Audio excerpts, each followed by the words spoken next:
Only believe. Only believe.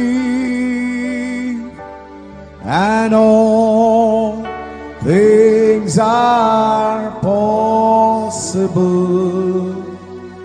Only believe. My Lord, I believe. Yes, I believe. My Lord, I believe Amen. that all things are possible. My Lord, I believe. And we all believe. My Jesus is here. My Jesus is here. And all things are possible. My Jesus is here. My Jesus is here. Thank you, Lord. My Jesus is here. And all things are possible. My Jesus is here. పరిశుద్ధ గ్రంథంలో నుండి ప్రకటన గ్రంథం 4వ అధ్యాయము 5-6 వచనాలు చదువుదాం. ఆ సింహాసనములో నుండి మెరుపులను, ధ్వనులను, ఉరుములను బయలుదేరుచున్నవి. మరియు ఆ సింహాసనము ఎదుట 7 దీపములు ప్రజ్వరిల్లుచున్నవి. అవి దేవుని 7 ఆత్మలు. మరియు ఆ సింహాసనము ఎదుట స్ఫటికమును పోలిన గాజు వంటి సముద్రము ఉన్నట్టుండెను. ఆ సింహాసనమునకు మధ్యను, సింహాసనము చుట్టూను, ముందు వెనుక కన్నులతో నిండిన 4 జీవులు ఉండెను. చాలండి, ప్రార్థన చేద్దాం. స్తోత్రములు ప్రభువా, మహిమ గల రాజా, మీకే స్తుతులు స్తోత్రములు చెల్లించుకొనుచున్నాం. అయ్యా, ఇప్పటిదాకా నీ ప్రియబిడ్డలైన మేము పాటల ద్వారా నిన్ను స్తుతించాం. చప్పట్లు కొట్టుచు, వాయిద్యములు వాయించుచు, కంఠస్వరాల ద్వారా నీకు మహిమను తెచ్చాము ప్రభువా. అతి ప్రాముఖ్యమైన భాగంలోనికి వచ్చి ఉండగా ఈ ఘడియ వాక్యం ఇవ్వండి ప్రభువా. ప్రస్తుత కాలానికి సంబంధించిన వర్తమానం మీరు మాతో మాట్లాడండి ప్రభువా. వాక్యములో మా స్థానము ఏమై ఉన్నదో మేము చూచులాగా మా మనోనేత్రాలు తెరవండి ప్రభువా. నీ పరిశుద్ధాత్మ బలముగా ఇక్కడ సంచరించునుగాక. ఆత్మ సంబంధమైన వాతావరణం ఇవ్వండి ప్రభువా. కనబడని చీకటాత్మలన్నిటినీ స్థలము నుండి గద్దించండి. ఈ స్థలములో మీరుండండి ప్రభువా. మీరే మాతో మహిమ అయ్యా, మీరే మాతో ఉండి అయ్యా ఈ ఘడియ వాక్యం ఇచ్చి అయ్యా నిశ్చయముగా నీ కృప మాకు తోడుగా ఉంచమని అడుగుచున్నాము. కొద్ది నిమిషాలు మీరు మాతో మాట్లాడమని అడుగుచున్నాము. మా దోషములు, మా పాపములు, మా అతిక్రమములు అన్నీ నీ రక్తము క్రింద పెట్టుచున్నాము ప్రభువా. అయ్యా నిశ్చయముగా అయ్యా ఘడియ వాక్యము ద్వారాగా మీరు మమ్మల్ని తృప్తిపరచమని నజరేయుడైన యేసుక్రీస్తు నామములో ప్రార్థన చేసి అడిగి వేడుకొనుచున్నాము. ఆమేన్. హల్లెలూయా. కూర్చుందాం.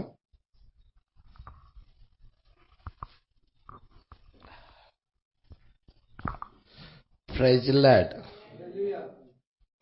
చాలా ప్రాముఖ్యమైన అంశమును మనం ధ్యానం చేస్తున్నాం. మరి కరుణాపీఠము మరియు న్యాయ తీర్పు సింహాసనం 3వ బుక్ అండి. ఇది చాలా ఇంపార్టెంట్ అయిన పుస్తకం. దీంట్లో మనం ఎరగాలే గాని పరిశుద్ధ గ్రంథం మొత్తం ఉంది. హల్లెలూయా. సరే, కొంచెం జాగ్రత్తగా మనం చూద్దాం. మరి మనము 54వ పేజీ వైపుకి తిరగాలని ప్రభు పేరట కోరుచున్నాను. 195వ పేరా, 54వ పేజీ 195వ పేరా. ప్రజల చాలా జాగ్రత్తగా మనము తిరిగి చూద్దాం.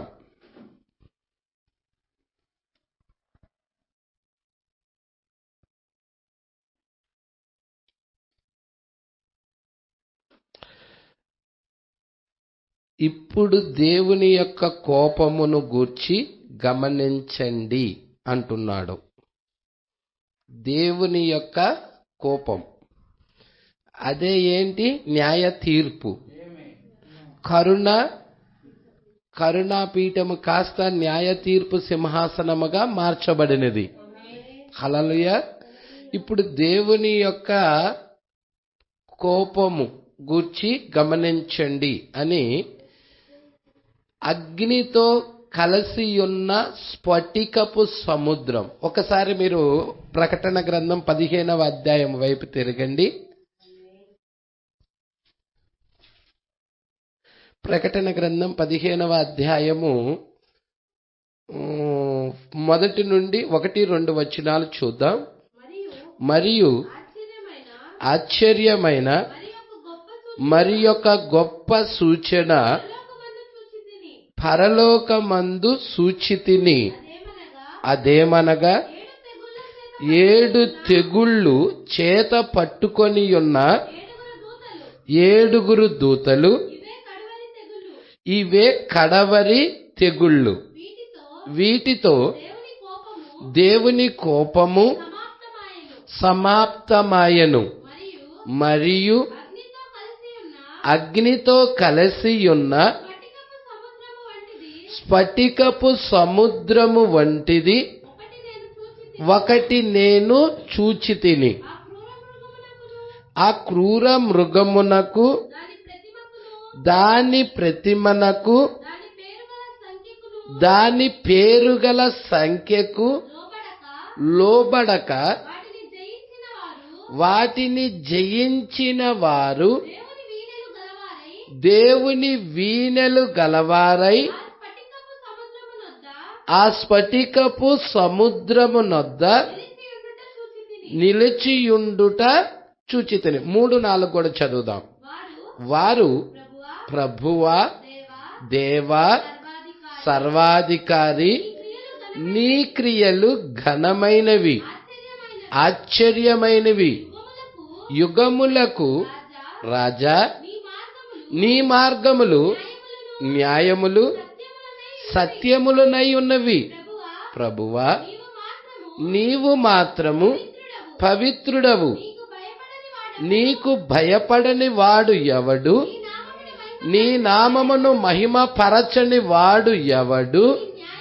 నీ న్యాయ విధులు ప్రత్యక్షపరచబడినవి గనుక జనములందరూ వచ్చి నీ సన్నిధిని నమస్కారము చేసెదరని చెప్పుచు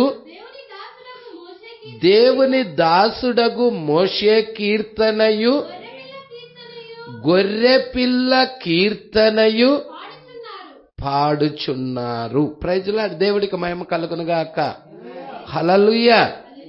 మీరు చూడండి, ఇక్కడ 15వ అధ్యాయములో 7 దూతలు మరి పాత్రలు పట్టుకొని వస్తున్నారు. ఈ 7 దూతలు ఎవరయ్యా అంటే 7 సంఘ కాలానికి పంపించబడిన దూతలే 7 పాత్రలు పట్టుకొని వస్తున్నారు. ఎలా చెప్తావు పాస్టర్ గారు మీరు?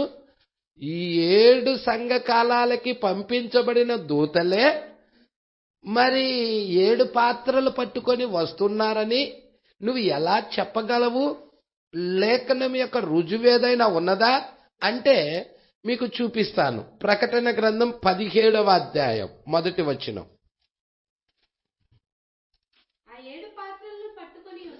మీరు జాగ్రత్తగా చూడండి. ఆ 7 పాత్రలు పట్టుకొని ఉన్న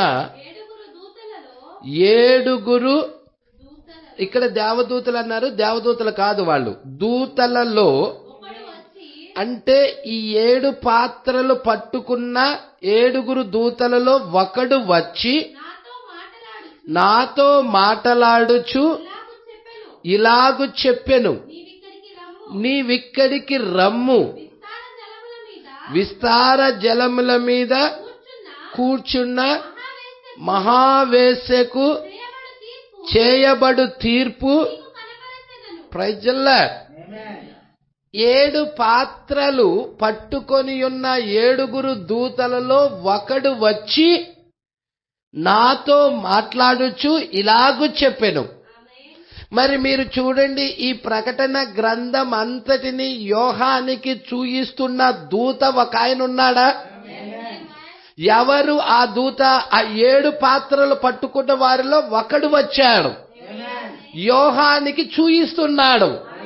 ఏం చూపిస్తున్నాడు? నీవిక్కడికి రమ్ము, విస్తార జలముల మీద కూర్చున్న మహావేశ్యకు చేయబడు తీర్పు నీకు కనపరుస్తాను. అంటే యోహానికి మహావేశ్య ఎవరా అనేది, ఆ మహావేశ్యకి చేయబడు తీర్పు ఏదా అనేది ఎవరు యోహానికి చూపిస్తున్నారంటే 7 దూతలలో ఒక దూత చూపిస్తున్నాడు. ఇప్పుడు యోహానికి చూయిస్తున్న దూత ఎవరా అనేది గనక మనం చూసినట్లయితే ఒక్కసారి ప్రకటన గ్రంథము 19వ అధ్యాయము 9వ వచనం. మరియు అతడు నాతో ఇలాగు చెప్పెను, గొర్రెపిల్ల పెండ్లి విందుకు పిలవబడిన వారు ధన్యులని వ్రాయము. మరియు ఈ మాటలు దేవుని యథార్థమైన మాటలని నాతో చెప్పెను. ఇదంతా యోహానికి చూయించబడతా ఉన్నది. అందుకు నేను అతనికి, ఆ దూతకి, ఆ చూపుచున్న దూతకి నమస్కారము చేయుటకై అతని పాదముల ఎదుట సాగిలపడగా అతడు, వద్దు సుమి, నేను నీతోను యేసుని గూర్చిన సాక్ష్యము చెప్పు, నీ సహోదరులతోను సహదాసుడను, దేవునికే నమస్కారము చేయుము. యేసును గూర్చిన సాక్ష్యము ప్రవచన సారమని. ప్రజల మరి యోహానికి చూయించుచున్న దూత పాదాల మీద యోహాను పడుతున్నాడు. అతడేమంటున్నాడు? వద్దు సుమి, నీతోను ప్రవక్తలైన వద్దు సుమి, అందుకు నమస్కారం చేయడం అసలు పాదాలు ఏదో సాగిలిపోయి, వద్దు సుమి, నేను నీతోను యేసును గూర్చిన సాక్ష్యము చెప్పు, నీ సహోదరులతోనూ సహదాసుడను. ప్రజల అంటే యోహాను ఎలాగా ఒక వ్యక్తి అయి ఉన్నాడో ఇతడు కూడా ఒక వ్యక్తి అయి ఉన్నాడు, ఇతడు కూడా ఒక సహోదరుడై ఉన్నాడు. ఇంకొంచెం ముందుకు చూద్దాము. ప్రకటన గ్రంథము 22వ అధ్యాయము 8వ వచనం. యోహానను నేను ఈ సంగతులను వినినవాడను, చూచినవాడను. నేను విని చూచినప్పుడు వాటిని నాకు చూపుచున్న దూత పాదాల ఎదుట నమస్కారము చేయుటకు సాగిలపడగా అతడు, వద్దు సుమి, నేను నీతోను ప్రవక్తలైన నీ సహోదరులతోనూ ఈ గ్రంథమందున్న వాక్యాలు గైకొను వారితోనూ సహదాసుడను. ఎవరు ఇతడు? యోహాను ఎవరి ఎదుట సాగిలపడుతున్నాడంటే, యోహాను మరి ఎవరైతే ఈ ప్రకటన గ్రంథం అంతటిని చూపిస్తున్నారో ఆ దూత ఎదుట సాగిలపడతా ఉన్నాడు.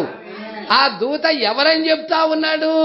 నీతోను ప్రవక్తలైన నీ సహోదరులతోనూ సహదాసుడను. ఈ గ్రంథాన్ని వందన వాక్యాలు ఎవరైతే గైకుంటున్నారో, ఎవరైతే ఆ వాక్య ప్రకారముగా తను తాను అలంకరించుకుంటా ఉన్నారో వారితో కూడా నేను సహదాసుడను. ఎవరితడు అంటే యోహాను చూపుచున్న దూత ఎవరో కాదు, 7వ దూతై ఉన్నాడు. 7వ దూత ఆ యొక్క పాత్రలు 7 పాత్రలు పట్టుకున్న వారిలో ఒకడొచ్చాడు. ఆ 7 పాత్రలలో ఒక ఆయన 7వ దూత అయినట్టయితే, హల్లెలూయా, 7 పాత్రలు పట్టుకున్న వారిలో ఒక వ్యక్తి, 7లో ఒక వ్యక్తి విలియం మ్యారియన్ బ్రన్హామ్ అయినట్టయితే, మిగిలిన 6 ఎవరై ఉన్నారు? పౌలు, ఐరెనస్, మార్టిను, కొలంబా, లూథరు, వెస్లీ. హల్లెలూయా. అంటే వారి సంఘ కాలానికి పంపించబడిన వర్తమానాన్ని ఎవరైతే తృణీకరించారో, ఎవరైతే ఆ వర్తమానాన్ని రిజెక్ట్ చేశారో వారందరి మీద ఏం చేస్తున్నారు? పాత్రలు కుమ్మరిస్తున్నారు. ప్రజల్లా సంగమా, ఈ విషయాలు పట్టుకుంటున్నారు అనుకుంటున్నాను. ఇక్కడ మనం చూస్తున్నాము 15వ అధ్యాయములో ఇవే కడవరి తెగుళ్ళు. హల్లెలూయా. 7 ఇక్కడ మరి యొక్క ఆశ్చర్యకరమైన మరి యొక్క గొప్ప సూచన పరలోకమందు చూచితిని. అదేదంటే 7 తెగుళ్ళు చేత పట్టుకొని ఉన్న 7 దూతలు. ఇవే కడవరి తెగుళ్ళు. వీటితో దేవుని కోపం. ఇప్పుడు దేవుని కోపము గురించి మాట్లాడుతూ ఉండినప్పుడు మనము చూస్తున్నాము అక్కడ కరుణాపీఠము లేదిక. ప్రజల కరుణాపీఠము తీసివేయబడినది, కృపా సింహాసనము తీసివేయబడినది. ఇక అక్కడ ఏమున్నది? న్యాయ తీర్పే ఉన్నది, దేవుడు ఉగ్రతే ఉన్నది, దేవుడి కోపమే ఉన్నది. ప్రజల మీరు చూడండి, నోవాహులో కరుణాపీఠం పెట్టాడని ఎంతమందికి తెలుసు? ప్రజల నోవాహు మీరు చూస్తే 120 సంవత్సరాలు బోధించాడు. ఎప్పుడైతే నోవాహు అక్కడ జనుల మధ్యలో నుండి తీసివేయబడి ఓడ లోపలికి వెళ్ళాడో, హల్లెలూయా, ఇక తీర్పు సింహాసనం స్టార్ట్ అయిపోయినది. ఇక దేవుడి యొక్క ఉగ్రతలు కుమ్మరించబడటం స్టార్ట్ అయిపోయి ఉన్నాయి. ప్రజల్లా జాగ్రత్తగా పట్టుకుంటున్నారా? కొంచెం ముందుకు చూద్దాం. ఇక్కడ స్ఫటికము, అగ్నితో కలిసి ఉన్న స్ఫటికపు సముద్రం వంటిది ఒకటి నేను చూచాను. హల్లెలూయా. ఏం చూశాడంట? అగ్నితో కలిసి ఉన్న స్ఫటికపు సముద్రము వంటిది ఒకటి నేను చూశాను. ప్రజలే ఎంతమంది ఇక్కడే ఉన్నారో? ఇంకా ఏమన్నాడు? ఆ క్రూర మృగమునకు, దాని ప్రతిమకు, దాని పేరుగల సంఖ్యకును. ఎవరు వీరు? ప్రకటన గ్రంథం 13వ అధ్యాయంలో ఏమున్నది? ప్రకటన గ్రంథం 13వ అధ్యాయం గనక మనం చదివినట్లయితే సముద్రంలో నుండి, మీరు చూడమ్మా 13:1 చూడు, ఒక పేజీ యువతలు చెప్పు. మరియు 10 కొమ్ములు 7 తలలు గల ఒక క్రూర మృగం సముద్రములో నుండి. ఎవరి క్రూర మృగం? సముద్రంలో నుండి పైకి వస్తున్న ఈ క్రూర మృగం ఎవరై ఉన్నారు? ఎన్ని తలలున్నాయి? 7 తలలు. ఎన్ని కొమ్ములున్నాయి? 10 కొమ్ములు. ఎవరై ఉన్నారు? హల్లెలూయా. ఇది రోమ్ అయి ఉన్నది. ప్రజల ఇది మీరు చూస్తే, మీరు చూడండి, దానికి రోమ్కి మీరు చూస్తే ఈ యొక్క క్రూర మృగము ఎలా కనబడుతుందంట? అమ్మా మీరు చూడమ్మా, పైకి వచ్చుట చూచితిని, దాని కొమ్ముల మీద 10 కిరీటాలు, దాని తలల మీద దేవదూషణకరమైన పేర్లు ఉండెను. నేను చూచిన ఆ మృగము ఏముంది? ఒక్క చిరుతపులే కాదు, ఇంకా చూద్దామా.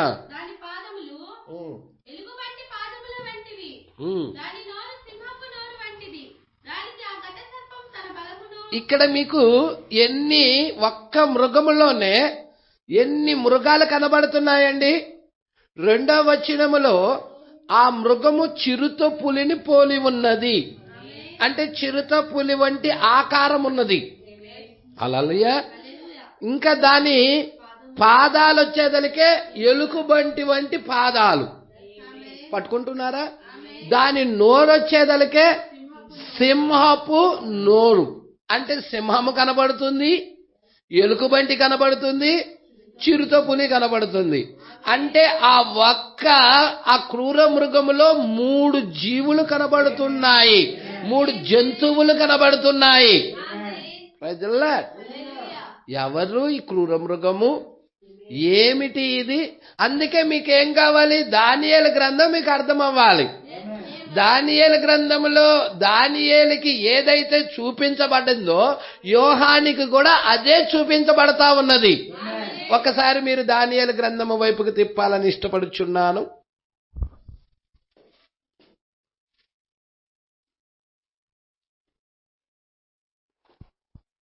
దానియేలు గ్రంథము 7వ అధ్యాయము మొదటి నుండి. బబులోను రాజుకు బెల్షస్సరు యొక్క పరిపాలనలో మొదటి సంవత్సరమున దానియేలునకు దర్శనాలు వచ్చాయి. అతడు తన పడక మీద పడుండి ఒక కలను కని ఆ కల సంగతిని దానియేలు వివరించి చెప్పినది ఏమనగా, రాత్రియందు దర్శనములు కలిగినప్పుడు నేను తేరి చూచుచుండగా ఆకాశపు నలుదిక్కుల నుండి సముద్రము మీద గాలి విసురుట నాకు కనబడెను. అప్పుడు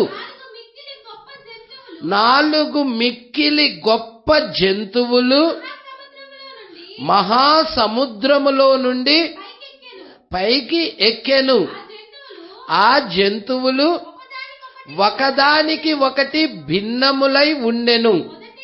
మొదటిది సింహమును పోలినది, కాని దానికి పక్షిరాజు రెక్కల వంటి రెక్కలు ఉండెను. నేను చూచుచుండగా దాని రెక్కలు తీయబడినవి గనుక మనుష్యుని వలె అది పాదములు పెట్టుకొని నేలపైన నిలవబడెను. మరియు మానవ మనసు వంటి మనసు దానికి ఇయ్యబడెను. 2వ జంతువు ఎలుకబంటిని పోలినది. అది ఒక పార్శ్వము మీద పండుకొని తన నోట పండ్ల మధ్య 3 పక్కటెముకలను పట్టుకున్నది.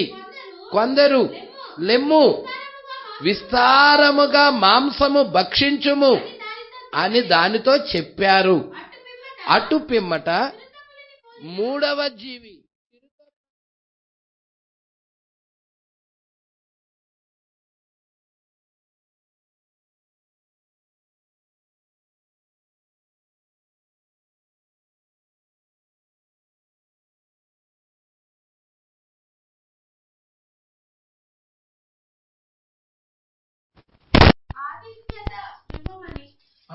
చదవమ్మ సరిగా.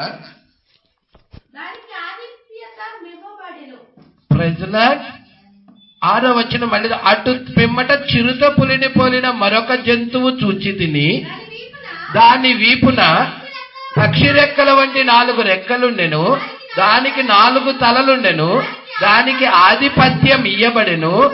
పిమ్మట రాత్రియందు నాకు దర్శనాలు కలిగినప్పుడు నేను చూచుచుండగా ఘోరమును భయంకరమైన నాలుగవ జంతువు ఒకటి కనబడెను. అది తనకు ముందుగా ఉండిన ఇతర జంతువులకు భిన్నమైనది. అది బల మహాత్యములు గలది.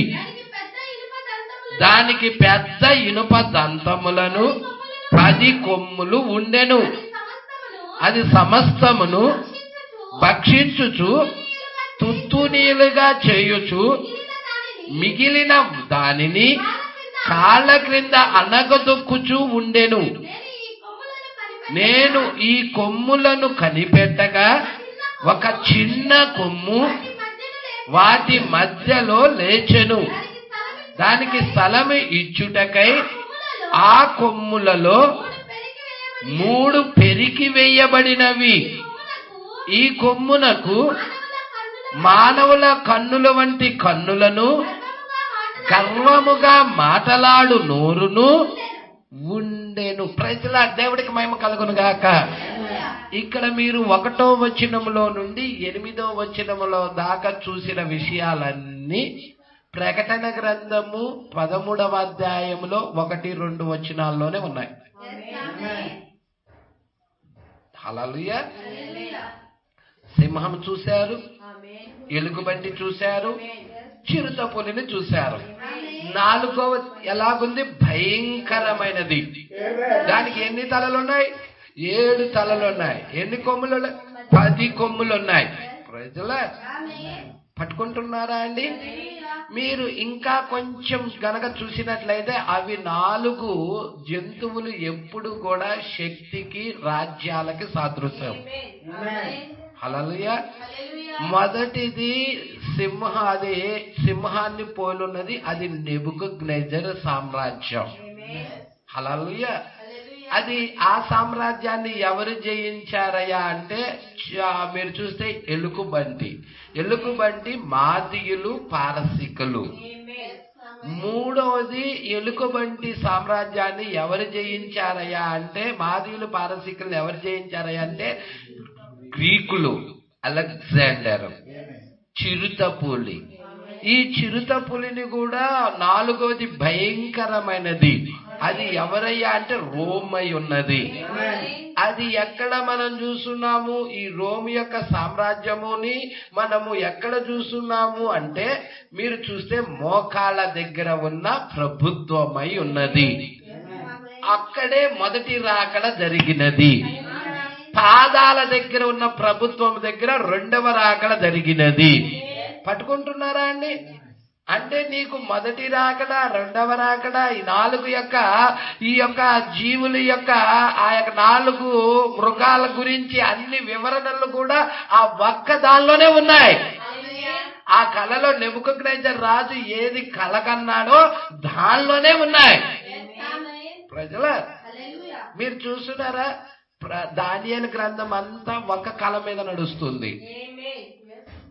శిరస్సు భాగము బంగారం, దీన్ని ఏమంటే రొమ్ముల భాగము వెండి, తర్వాత ఉదరము పొట్ట భాగము ఇత్తడి, మోకాళ్ళ భాగము ఇనుము, పాదాల భాగము ఇనుము, మట్టి. ఇవే నీకు జంతువులుగా చూపబడతాయి. మీరు జాగ్రత్తగా పట్టుకోవాలి ఈ విషయాలు. అందుకే దానియేలు గ్రంథము అర్థం చేసుకోగలిగితే మీకు ప్రకటన గ్రంథము కూడా చాలా వరకు దానియేలుకి చూపించబడినవే యోహానికి కూడా ఇంకా క్లియర్ గా చూపించబడ్డాయి. హల్లెలూయా. సరే, కొంచెం ముందుకు చూద్దాం. ఎంతమంది ఇక్కడే ఉన్నారు? ఇప్పుడు ఈ యొక్క ప్రకటన గ్రంథం 15వ అధ్యాయములో వీరు కొంతమంది ఎక్కడ గాజు వంటి సముద్రము ఉన్నట్టుండెను అన్నాడు చూసా, అక్కడ నిలబడ్డారు. మీరు చూడండి ఇక్కడ ప్రకటన గ్రంథం 4వ అధ్యాయం 6వ వచనం ఏం చెప్తుందమ్మా? 6వ వచనం. మరియు ఆ సింహాసనము ఎదుట స్ఫటికమును పోలిన ఇదిగో ఇది ఆ సింహాసనము ఎదుట స్ఫటికమును పోలిన గాజు వంటి సముద్రమున్నట్టు ఉండెను. పట్టుకుంటున్నారా అండి? ఇదే మనము ఎక్కడ చూసినాం? ప్రకటన 15 వైపుకి తిరుగుదాం.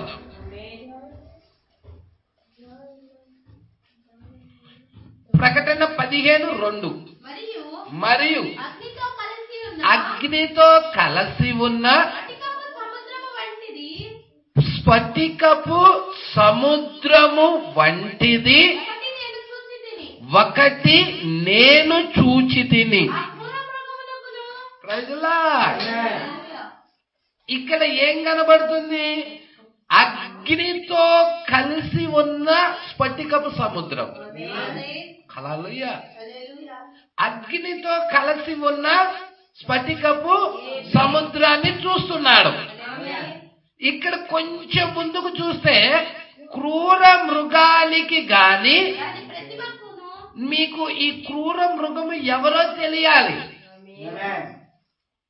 నీకు అందుకే దానియేలు గ్రంథంలో అది చదివించింది. ప్రకటన గ్రంథం 13లో ఆ క్రూర మృగము సముద్రములో నుండి రావటము చూస్తున్నాం. అది చిరుత పులిని పోలున్నది.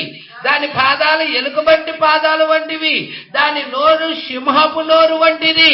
అది 7 తలలు 10 కొమ్ములు కలిగిన క్రూర మృగం సముద్రంలో నుండి వస్తా ఉన్నది.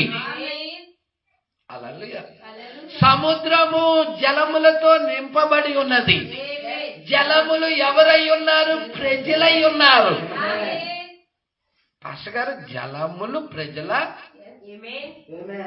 జలములు ప్రజల, జలములు ప్రజలని ప్రకటన గ్రంథం 17వ అధ్యాయంలో సెలవిస్తుంది. నీవు చూచిన ఆ జలములు ప్రజలను, ఆయా భాషలు మాట్లాడు వారిని సూచిస్తుంది. ఇప్పుడు ఈ క్రూర మృగము ఎవరో కాదు, రోమై ఉన్నది. ఇప్పుడు ఆ క్రూర మృగము ఇక్కడ మీరు చూస్తున్నారు కదా, ప్రకటన 13లో క్రూర మృగము దానికి చావు దెబ్బ తగిలినది. ప్రజల, దానికి ఏం తగిలిందండి? 3వ వచనం అనుకుంటా, చూడమ్మా. దాని తలలలో ఒకదానికి చావు దెబ్బ తగిలినట్టు ఉండెను. అయితే ఇదంతా కూడా ప్రవక్త ఏ వర్తమానంలో చెప్తా ఉన్నాడు? మృగము యొక్క ముద్ర. మీరు మృగము ముద్ర చదవండి, మీకు క్లియర్ అవుతుంది చాలా. ప్రజల, ఈ చావు దెబ్బ ఏమై ఉన్నది? హల్లెలూయా. ఈ క్రూర మృగమునకు చావు దెబ్బ తగిలినది. అది తర్వాత మరలా మానిపోయింది. అది మరలా తన యొక్క బలాన్ని పుంజుకొని ఉన్నది.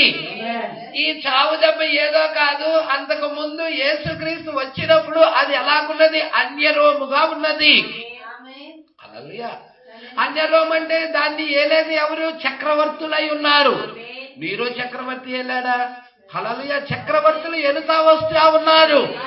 ఇప్పుడు దానికి చావు దెబ్బ ఎప్పుడైతే తగిలినదో ఇక్కడ చక్రవర్తుల పరిపాలన ఆపబడినది. ఇప్పుడు ఏ పరిపాలన వచ్చినదంటే పోపుల పరిపాలన వచ్చినది. హల్లెలూయా. పట్టుకుంటున్నారా?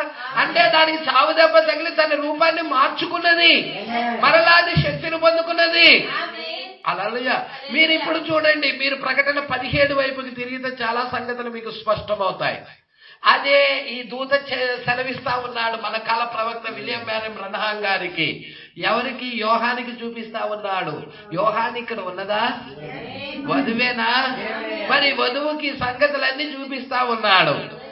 7 పాత్రలు పట్టుకొని ఉన్న 7 దేవదూతలు కాదు, దూతలలో ఒకడు వచ్చి నాతో మాట్లాడుచు, నాతో అంటే ఎవరితో? యోహానుతో. యోహాను ఎవరికి సాదృశ్యమై ఉన్నాడు? వధువుకై ఉన్నాడు. ఇలాగ చెప్పెను, నీవిక్కడికి రమ్ము, విస్తారమైన జలముల మీద కూర్చున్న మహావేశ్యకు చేయబడు తీర్పు నీకు కనపరిచెదను.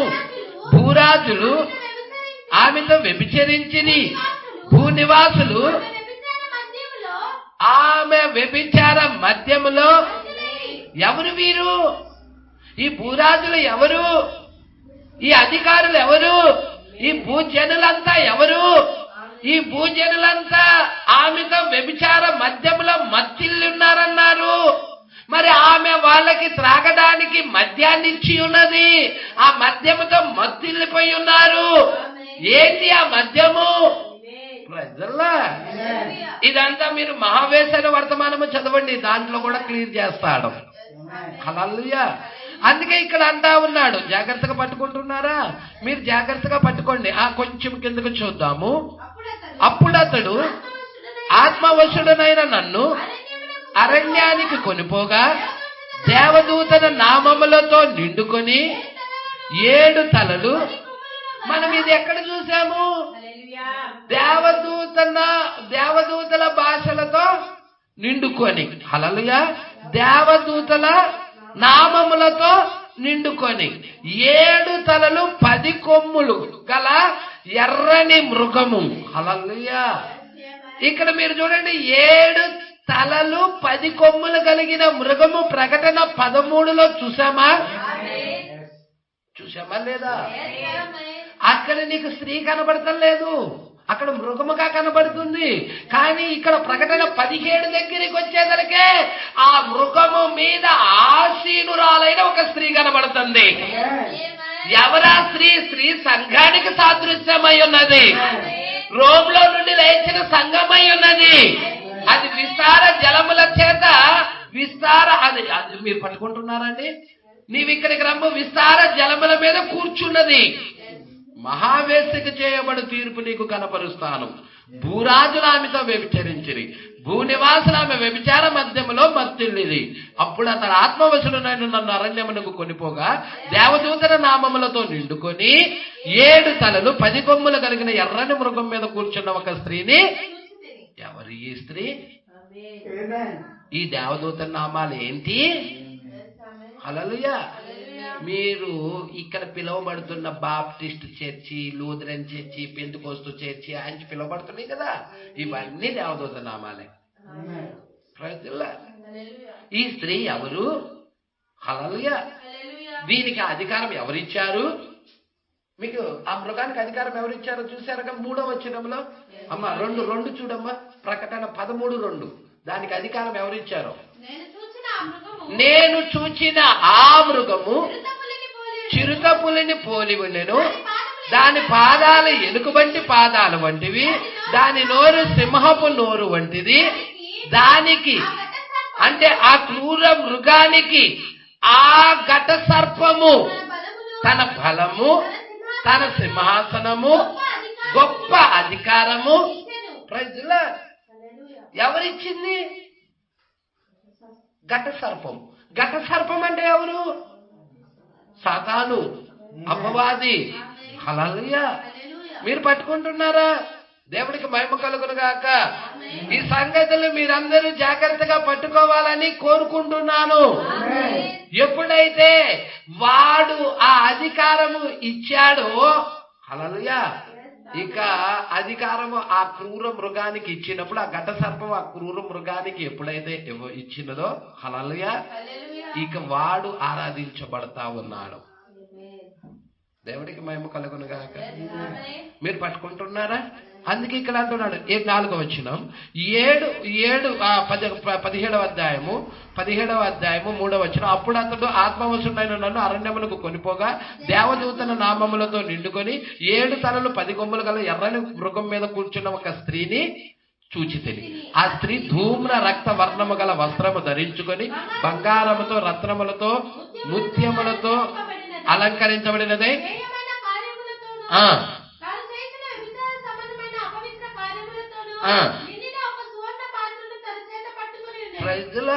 చూసారా అండి? సువర్ణ పాత్ర ఉంది చూసారా? ఆ పాత్రలో నుంచి భూరాజులకు తాగిచ్చింది, భూజనులకు తాగిచ్చింది. పట్టుకుంటున్నారా? ఏంటది? తన సిద్ధాంతం. తన సిద్ధాంతాన్ని భూజనులకు తాగిస్తుంది. ఇప్పుడు పెంతెకోస్తు సిద్ధాంతాన్ని తాగిస్తున్నారు, లూథరన్ సిద్ధాంతాన్ని సాగిస్తున్నారు. పట్టుకుంటున్నారా? ఈ లూథరన్ కానీ, పెంతెకోస్తులు కానీ, బాప్టిస్టులు కానీ వీళ్ళందరూ ఎక్కడ బోధన తీసుకొని వచ్చారు? 3 దేవుళ్ళు అన్న బోధన తీసుకొచ్చారు. పట్టుకొస్తున్నారా మీరు? రోమన్ క్యాథలిక్ వాళ్ళు త్రియేక దేవుడు, 3 దేవుళ్ళు అనే ఆరాధన తీసుకొని వచ్చినప్పుడు ఆ ఆరాధన ఈ ప్రొటెస్టెంట్ సంఘాలు కూడా పట్టుకొని 3 దేవుళ్ళు, త్రియేక దేవుడు అనే డినామినేషన్ సంఘాల్లో బోధిస్తా ఉన్నారు. ఆ స్త్రీయే ప్రకటన గ్రంథం 17వ అధ్యాయంలో ఉన్నది రోమన్ క్యాథలిక్ సంఘం అయి ఉన్నది. దాని పిల్లలే ప్రొటెస్టెంట్ పిల్లలై ఉన్నారు. ఇది భూజనులందరికీ తాగిచ్చి ఉన్నది. వాళ్ళు ఇప్పుడు దాని మధ్యంలో మత్తిల్లున్నారు. దాని నుండి బయటికి రమ్మని ఒక స్వరం పిలుస్తా ఉన్నది. ఆ క్రూర మృగానికి గాని ఆ ప్రతిమకు గాని ప్రకటన 13లో ఇంకొకటి కనబడుతుంది మనకి. ప్రకటన 13వ అధ్యాయము 11వ వచనంలో భూమిలో నుండి మరి ఒక క్రూర మృగము పైకి వచ్చుట చూచి తిని.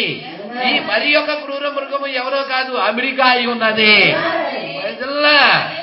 మీరు చూస్తున్నారా, ఇందాక సముద్రంలో నుండి వచ్చిన క్రూరమృగం రోమ్ అయి ఉన్నది, ఇక్కడ అమెరికా అయి ఉన్నది. ఇదేం చేస్తా ఉన్నది, మొదటి క్రూర మృగానికి ప్రతిమను చేస్తుంది. అంటే ప్రతిమ ఆరాధన ఎక్కడి నుండి వస్తుంది, అమెరికాలో నుండి లెగుస్తా ఉన్నది. ఏంటది ఆ ప్రతిమాధారణ, ప్రపంచ సంఘముల సమైక్య ఉన్నది.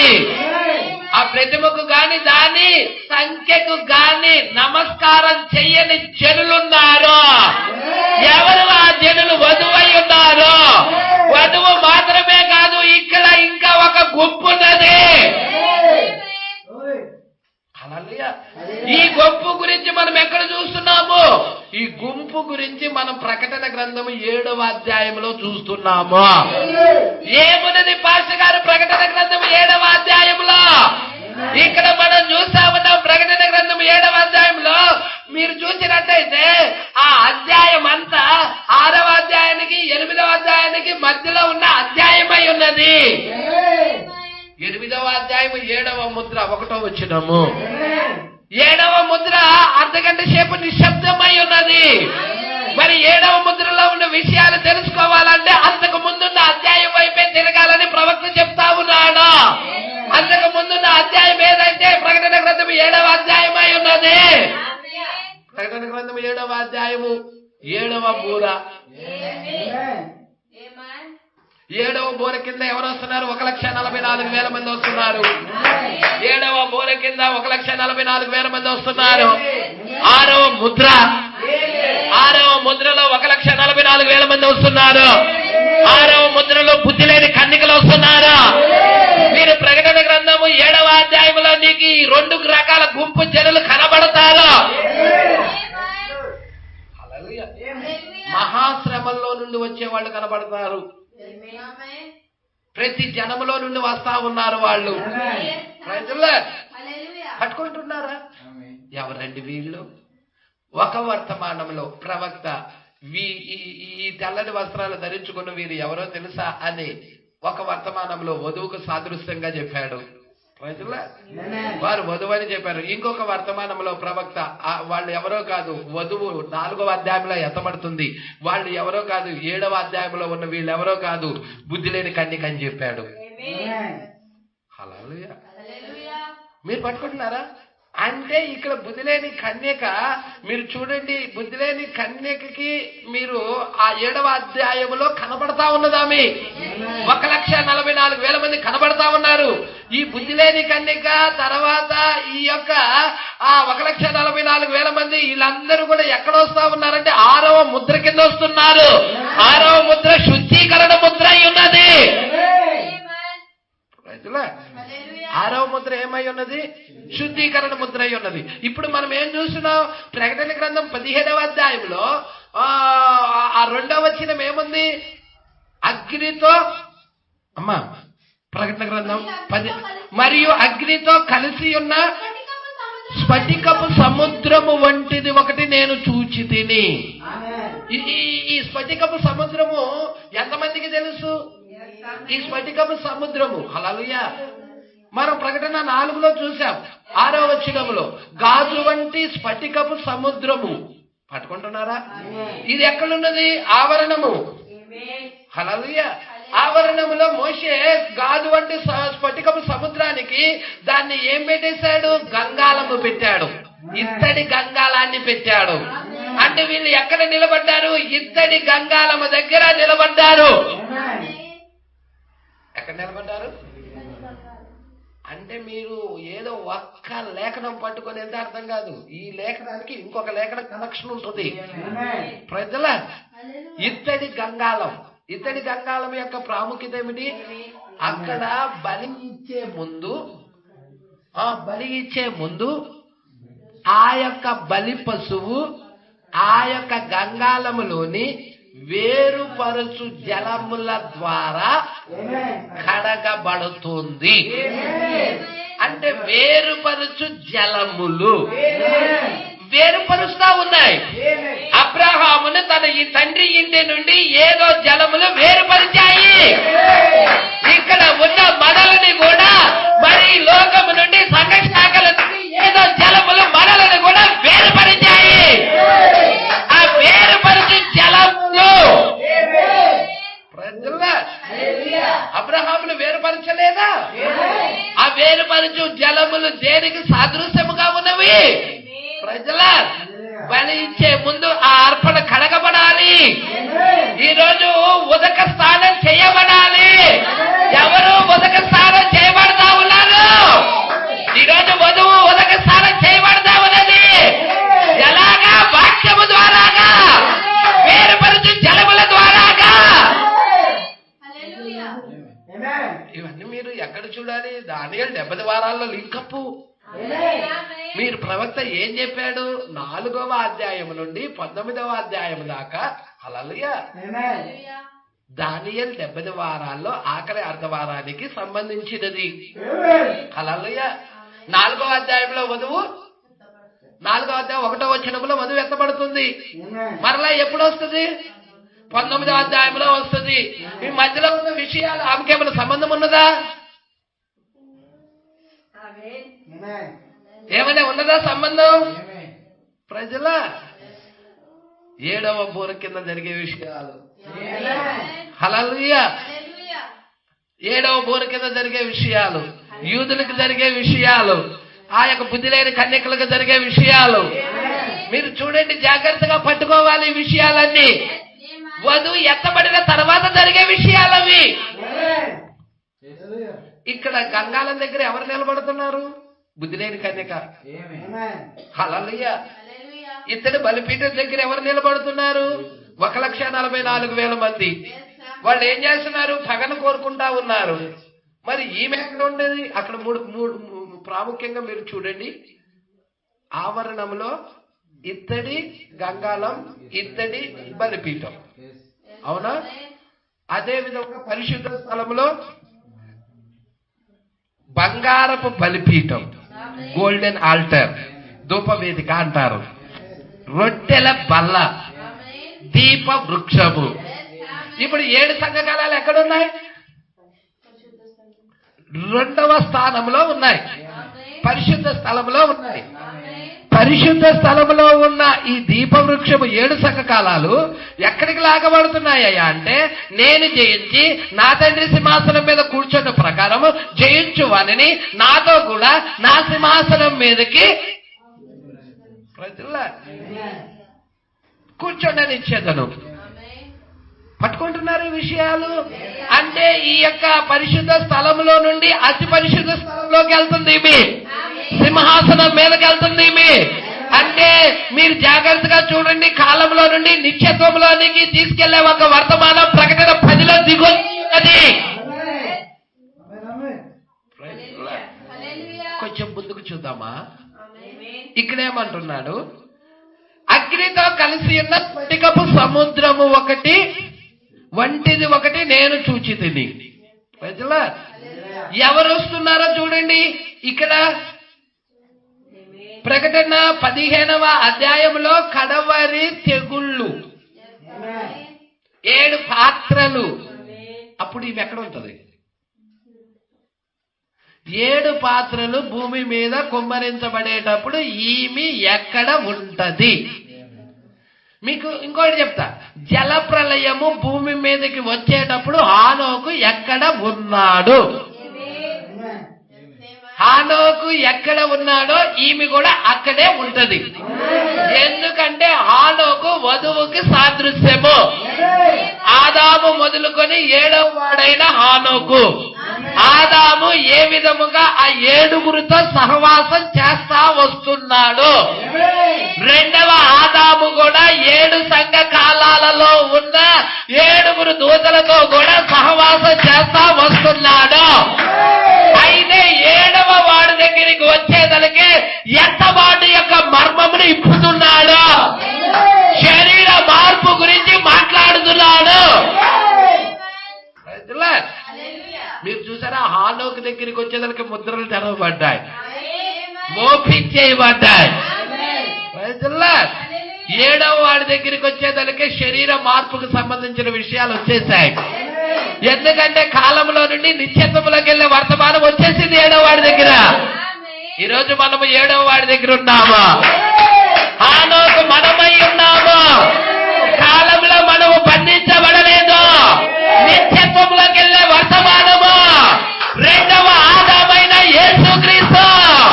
నిత్యత్వంలోకి వెళ్ళే వర్తమానము బలిష్ఠుడైన దూతగా దిగొచ్చి 7 ఉరుములు విప్పి ఈ యొక్క హానోకు ఇచ్చాడు, నీ వధువుకి ఇచ్చాడు. ఇప్పుడు వధువు హానోకు దేవుడితో నడుస్తుంది, వాక్యముతో నడుస్తుంది, ప్రతిరోజు మర్మములతో నడుస్తా ఉన్నది, ప్రతిరోజు మర్మం తింటా ఉన్నది, ప్రతిరోజు వాక్యాన్ని భుజిస్తా ఉన్నది. ప్రైజ్ లార్డ్, హల్లెలూయా. పట్టుకుంటున్నారా? హానోకేమో ఎత్తబాటు గురించి ఆలోచిస్తుంటే, లోకములో జనులు నోవాహు దినాల్లో ఇల్లు కట్టుకుంటూ, హల్లెలూయా, జనులు తినుచు త్రాగుచు పెండ్లాడుచు పెళ్లికి ఇయ్యబడుచు ఇల్లు కట్టుచు నారు నాడుచు ఉన్నారా లేరా? వాళ్ళు లోకము గురించి ఆలోచన చేస్తా ఉన్నారు. అయితే ఈ లోకం అంతా నశింపు కాబోతుందని, హల్లెలూయా, ఈ లోకం మీద జలప్రలయం వస్తుందన్న సంగతి. ఇప్పుడు నోవాహు ఎవరిని గమనిస్తున్నాడంటే హానోకును గమనిస్తున్నాడు. నోవాహు ఎవరిని చూస్తున్నాడంటే హానోకు చూస్తున్నాడు. ఒకే టైంలో నోవాహు హానోకులు ఉన్నారు. ఏం పాస్టర్ గారు, నోవాహు హానోకులు ఒకే టైంలో ఉన్నారా? సంగతి జాగ్రత్తగా పెట్టుకోవాలి. నోవాహు హానోకు ఎప్పుడైతే ఎత్తపట్టం చూశాడో ఇక ఓడ దగ్గరికి వెళ్ళిపోతున్నాడు. హల్లెలూయా. ఇక సమయం లేదు, జలప్రలయం స్టార్ట్ అవడానికి సిద్ధంగా ఉన్నదని. మీరు పట్టుకుంటున్నారు విషయాలు, కొంచెం జాగ్రత్తగా చూద్దాం. ఇక్కడికి వచ్చేద్దాం. ఇక్కడ 2వ వచనం, అగ్నితో కలిసి ఉన్న స్ఫటికపు సముద్రము వంటిది ఒకటి నేను చూచి తిని, ఆ క్రూర మృగమునకు దాని ప్రతిమకు దాని పేరు గల సంఖ్యకు లోబడక. ఓ ప్రజలు ఎవరు వీళ్ళు? లోబడని జనులు ఎవరు? హల్లెలూయా. క్రూర మృగానికి లోబడని వారు, ప్రతిమకు లోబడని వారు, ఆ సంఖ్య వేయించుకొనని వారు, ఆ మృగపు ముద్ర వేయించుకొనని వారు ఎవరు వీరు? ప్రజల ఎక్కడున్నారు వీళ్ళు? స్ఫటికమును పోలిన గాజు వంటి సముద్రం దగ్గర ఉన్నారు. హల్లెలూయా. ఎవరు వీరు? వీళ్ళు మృగముతో రేపించుకోలేదా? ఆ మృగముతో గాని ఆ ప్రతిమకు గాని ఆరాధించటం లేదా వీళ్ళు? హల్లెలూయా. అంటే వీళ్ళు సంఘశాఖతో కలవని వారా? హల్లెలూయా. 6వ ముద్రలో సంఘశాఖతో కలవని గుంపు ఒక గుంపు ఉన్నదా?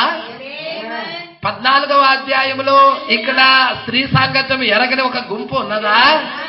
వీళ్ళు 1,44,000 మందేనా? వీళ్ళు యూదులేనా?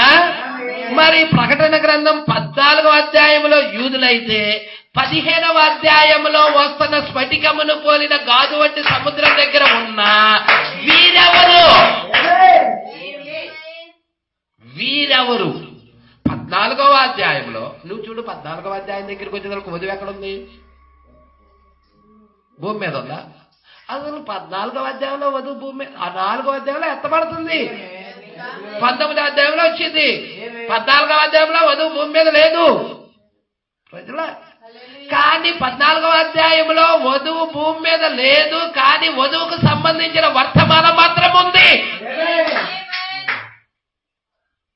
వధువు లేదు, హల్లెలూయా. కానీ ఎవరున్నారు 14వ అధ్యాయంలో? 1,44,000 మంది ఉన్నారు. ఈ 1,44,000 మంది ఎవరికి సాదృశ్యమై ఉన్నారు? వధువుకు సాదృశ్యమై ఉన్నారు. 1,44,000 మందికి ఏమి జరుగుతుందో వధువుకు కూడా అదే జరుగుతున్నది. అంటే 6వ ముద్ర కింద యూదులకి 1,44,000 మందికి ఏం జరుగుతున్నదో వధువుకి అది జరుగుతుంది. ప్రవక్త ఏం చెప్పాడు? 7వ బోర వాళ్ళకి ఎలాగుందో 7వ ముద్ర మనకు అలాగుంది. 7వ బోర కింద మోషే ఏలియాలు వాళ్ళ దగ్గరికి వస్తారు 1,44,000 మందిని పిలవటానికి. 7వ ముద్ర కింద అన్యజనుల్లో ఉన్న వధువుని లవోదికీయ నుండి బయటికి పిలవటానికి 7వ దూత వర్తమానం వచ్చినది. 7వ దూత వర్తమానము నిన్ను ఎక్కడి నుండి? ఆ క్రూర మృగము నుండి గాని, దాని ప్రతిమ నుండి గాని, ఆ సంఖ్య నుండి గాని నమస్కారం చేయకుండా దాని నుండి బయటికి పిలుస్తా ఉన్నది. అది నిన్ను ఆ యొక్క వేరుపరిచే జలములు ఏం చేస్తా ఉన్నాయి? వాక్యము నిన్ను ఏం చేస్తా ఉన్నది? సపరేట్ చేస్తా ఉన్నది. వాక్యము నిన్ను సపరేట్ చేస్తుంది. వాక్యం అంటే యేసే. అంటే యేసు నిన్ను లోకముతో నాశనం కాకుండా, లోకముతో పాటు తీర్పులు నీ మీదకి రానియకుండా నిన్ను ఏం చేస్తున్నాడంటే లోకము నుండి నిన్ను బయటికి పిలుస్తా ఉన్నాడు. లోకము యొక్క అలవాట్ల నుండి, లోకము యొక్క కార్యాల నుండి, లోకము యొక్క విధానాల నుండి బయటికి పిలిచి ఆయన గుణ లక్షణాలను నీలో కనపరుస్తున్నాడు. సంగమా కొంచెం చూద్దామా ఈ 14వ అధ్యాయంలో? అమ్మా పట్టుకుందామా? చూడు, మీరే చూడండి. మరియు నేను చూడగా అది ఇదిగో ఆ గొర్రె పిల్ల. ఇంతకు సియోను పర్వతం ఎవరు? ఎక్కడ నిలబడింది? సియోను పర్వతం మీద. ఎవరు? గొర్రె పిల్ల. గొర్రె పిల్ల ఎవరు? ప్రభు అయిన యేసుక్రీస్తు. సియోను పర్వతం ఎవరు? వధువు అయి ఉన్నది. ఎక్కడున్నది? వధువు దగ్గర ఉన్నాడు. ఏం జరుగుతుంది అక్కడ? విందు జరుగుతుంది. 3.5 సంవత్సరాల విందు జరుగుతుంది. మనం ఎంత బాటలో విందులకి వెళ్తున్నాము. 3.5 సంవత్సరాల విందు జరుగుతుంది. ఎవరు ఇస్తున్నారు? గొర్రెపిల్ల ఇస్తుంది విందు. ఆ గొర్రెపిల్ల మనకి విందిస్తా ఉన్నది. సియోను పర్వతం మీద గొర్రెపిల్ల నిలబడినది. ఇప్పుడు సియోను పర్వతం మీద నుండి ఆ గొర్రెపిల్ల ఆ విందు మధ్యలో నుండి జారుకొని ఎక్కడికి వస్తుంది? 7వ బోరులో. ఇక్కడ 2 ప్రవక్తలు ఉంటారు. భూమి మీద యూదుల దగ్గర 2 ప్రవక్తలు ఉంటారు. ఆ 2 ప్రవక్తలు యూదులకు వర్తమానం అందిస్తా ఉంటారు. ఆ యొక్క విధానంలో యేసుక్రీస్తు ఆ యొక్క విందులో నుండి జారుకొని ఎక్కడికి వస్తాడు? భూమి మీదకి వస్తాడు. ఎవరికి బయలుపరుచుకుంటాడు? హల్లెలూయా. ఎవరికి బయలుపరుచుకుంటాడు? 1,44,000 మందికి. ఓ పాస్టర్ గారు, 7వ బోర కింద 1,44,000 మంది యూదులకి దేవుడు తన్ను తానుగా బయలుపరుచుకున్నట్టయితే 7వ ముద్ర కింద లవోదికీయ సంఘకాలంలో నుండి బయటికి పిలువబడిన వారిని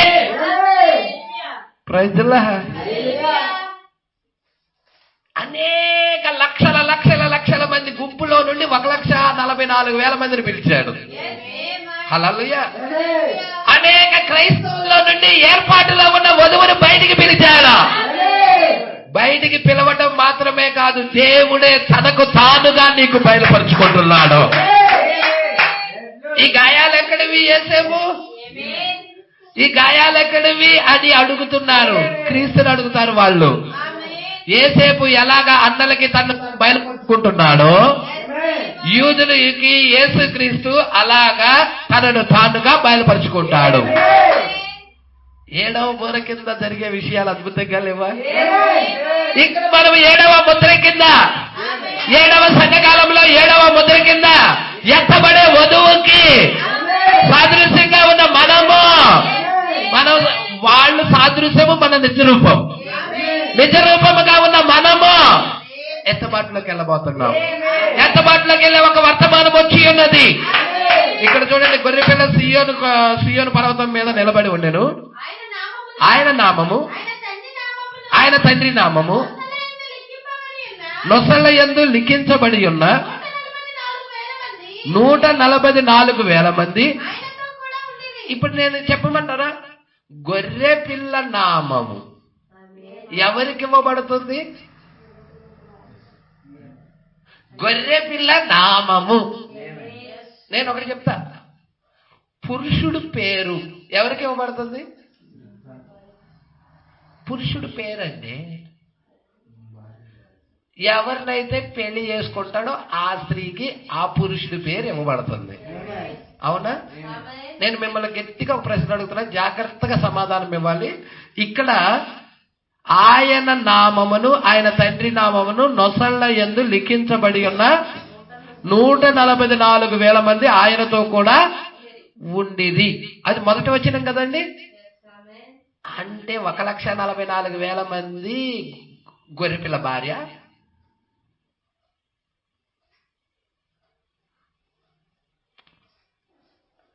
గొర్రె పిల్ల నామం ఎవరికి ఇవ్వబడుతుంది? ఆయన భార్యకి ఇవ్వబడుతుంది. ఈ 1,44,000 మందికి ఆయన నామమును, ఆయన తండ్రి నామమును ఇవ్వబడిందని రాశాడా ఇక్కడ? మరి వీళ్ళు ఆయన భార్య. ఈ 1,44,000 మంది ఆయన భార్య. ఆయన భార్య కాదు. 1,44,000 మంది నపుంసకులు. వధువు దగ్గర పరిచారకులుగా ఉంటారు. గుమ్మాల దగ్గర వధువే సింహాసనం మీద ఉంటది. హల్లెలూయా. ఈ 1,44,000 మంది ఆయన భార్య కాదు. మరి ఆయన భార్య కానప్పుడు ఇక్కడ ఎందుకు ఆ నామము, తండ్రి నామము, అదే విధముగా ఆయన నామం ఇవ్వబడినది? హల్లెలూయా. మీరు పట్టుకుంటున్నారు ఈ విషయాలు. 7వ బూర కింద యూదులకి ఏమి జరుగుతూ ఉన్నదో వాళ్ళు చేస్తే నీడే నిజ రూపం ఎవరయ్యా అంటే 7వ సంఘకాలంలో ఉన్న వధువు నిజ రూపమై ఉన్నది. పట్టుకుంటున్నారు ఈ విషయాలు. ఇంకొకటి నేను చెప్పమంటావా? హల్లెలూయా. ఇంకొంచెం చూడమ్మా, ఇంకొంచెం మీరు చూడండి. మరియు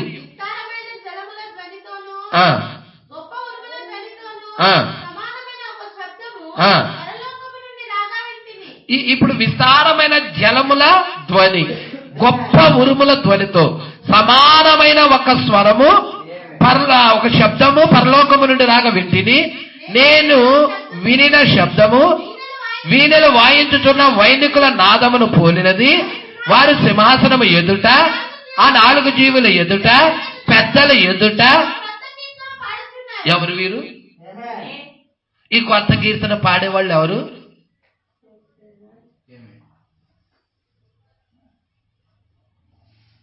ఎవరు వీరు? ఈ కొత్త కీర్తన పాడేవారు ఎవరో కాదు, ఆయన భార్యే. హల్లెలూయా. మీరు పట్టుకుంటున్నారా? ఆయన భార్యే కొత్త కీర్తన పాడేది.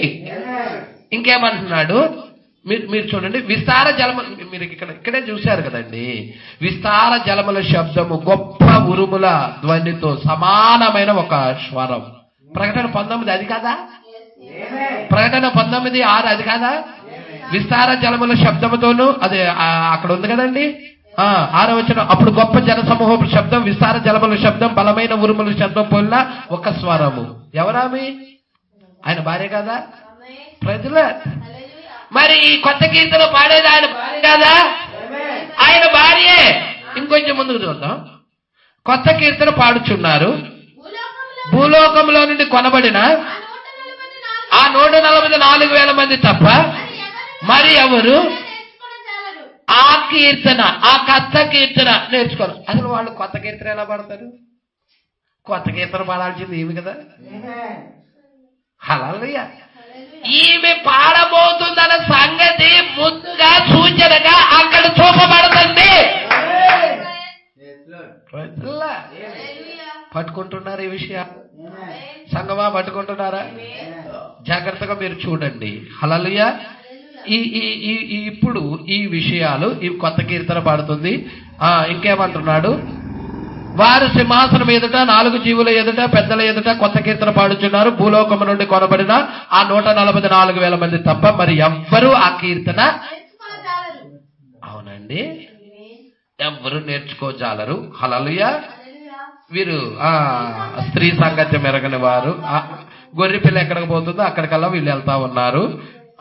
ఇక్కడికి మీరు చూడండి అమ్మా. 15వ అధ్యాయము. ఇక్కడ 2వ వచనం చూడు. ఆ క్రూర మృగమునకు గాని దాని ప్రతిమకు గాని దాని పేరు గల సంఖ్యకు, ఇక్కడ మీరు చూస్తున్నారా ఏం కనబడుతుంది? క్రూరమృగం, దాని ప్రతిమ, సంఖ్య. ఆ సంఖ్య అంతా 666. హల్లెలూయా. మీరు పట్టుకుంటున్నారా? సంఖ్యకు లోబడక వాటిని జయించిన వారు దేవుని వీణలు గలవారై. ఎవరు ఈ గుంపు? 6వ ముద్రలో వస్తున్న ఈ గుంపు ఎవరు? 6వ ముద్రలో వస్తున్నారా వీళ్ళు? 6వ ముద్రలో వస్తున్న ఈ గుంపు ఎవరు? క్రూర మృగానికి గాని దాని ప్రతిమకు గాని దాని పేరిట సంఖ్యకు గాని లోబడక, అంటే దాన్ని వాళ్ళ వర్షిప్ లో లేరు వీళ్ళు. క్రూర మృగం యొక్క వర్షిప్ లో లేరు, దాని ప్రతిమ యొక్క వర్షిప్ లో లేరు వీళ్ళు. హల్లెలూయా. దాని నుండి వేరే ఉన్నారు వీళ్ళు. ఎవరి గుంపు? ప్రజలా. వీళ్ళు ఎప్పుడు వస్తున్నారు? 15వ అధ్యాయంలో మీరు చూడండి, ఇక్కడ కనబడతా ఉన్నారు. వీళ్ళు ఎవరు? 6వ ముద్ర కింద వస్తున్నారు వీళ్ళు. శ్రమల కాలంలో వస్తా ఉన్నారు వీళ్ళు. ఎవరు వస్తారు శ్రమల కాలంలో? మీరు చూస్తే 1,44,000 మంది, బుద్ధి లేని కన్నిక, భూమి శుద్ధీకరణ, 3 మడతల 6వ ముద్ర. హల్లెలూయా. మొదటి మడతలో బుద్ధి లేని కన్నిక ఉంది, 2వ మడతలో 1,44,000 మంది ఉన్నారు, 3వ మడతలో భూమి యొక్క శుద్ధీకరణ. పట్టుకుంటున్నారా? ఇప్పుడు ఈ బుద్ధిలేని కన్నిక ఎక్కడ నిలబడతా ఉన్నదో చూడండి. ప్రకటన 15లో కనబడుతుంది మనకి. ఈ ప్రకటన 15లో ఎక్కడున్నది? గాజు వంటి సముద్రము దగ్గర ఉన్నది.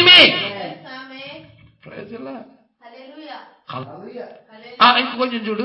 క్రూర మృగానికి దాని ప్రతిమకు దాని పేరు గల సంఖ్యకు లోబడక వాటిని జయించిన వారు, అంటే మత శాఖ సంబంధించిన వారు కాదు వీళ్ళు. హల్లెలూయా. 3 దేవుళ్ళు నమ్మేవారు కాదు వీళ్ళు. త్రియేక దేవుడు నమ్మేవాళ్ళు కాదు వీళ్ళు. ఆ క్రిస్మస్ పండగలు అవి చేస్తా ఉన్నారే, దానికి సంబంధించిన వాళ్ళు కాదు వీళ్ళు. డిసెంబర్ 25th వచ్చిందంటే ఏం చేస్తారు? స్టార్లు కట్టేసేసి క్రిస్మస్లు చేసేస్తారు. కానీ దానికి సంబంధించిన వాళ్ళు కాదు వీరు. ఆ క్రూర మృగానికి ప్రతిమకు దాని సంఖ్యకు లోబడటల్లా వీళ్ళు. లోకమంతా వెళ్తుంది కానీ వీళ్ళు వెళ్ళటల్లా. ఇంకేమంటున్నాడో చూడు. వాటిని జయించిన వారంట దేవుని వీణలు గలవారై ఆ స్ఫటికపు సముద్రము యొక్క ఎక్కడ నిలబడ్డారు వీళ్ళు? స్ఫటికపు సముద్రము దగ్గర నిలబడ్డారు వీళ్ళు. హల్లెలూయా. ఎక్కడ నిలబడ్డారండి? ఇప్పుడు ఇంకా చాలా ఇంపార్టెంట్ అయిన విషయాలు వస్తున్నాయి. మీరు జాగ్రత్తగా చూస్తారా? ఇంకేమంటున్నారు వీళ్ళు? అంతటితోనే అక్కడ నిలబడటం మాత్రమే కాదు, వాళ్ళ వర్తమానం ఏంటి? వాళ్ళ వర్తమానం ఏమై ఉన్నదో చూడండి. 3వ వచనం. వారు ప్రభువా, దేవా, సర్వాధికారి, నీ క్రియలు ఘనమైన క్రియలు, ఆశ్చర్యమైన క్రియలు, యుగములకు రాజా, నీ మార్గములు న్యాయములు సత్యములనై ఉన్నవి. ప్రభువా, నీవు మాత్రం పవిత్రుడువు, నీకు భయపడని వాడు ఎవడు? నీ నామమును మహిమపరచని వాడు ఎవడు? నీ న్యాయ విధులు ప్రత్యక్షపరచబడినవి గనుక నీ న్యాయ విధులు బయలుపరచబడ్డాయి, ప్రత్యక్షపరచబడినవి కనుక జనములందరూ వచ్చి నీ సన్నిధిని నమస్కారము చేసేదరని చెప్పుచు. వీళ్ళు ఏం చేస్తున్నారు? మోషే కీర్తనయు గొర్రె పిల్ల కీర్తనయు.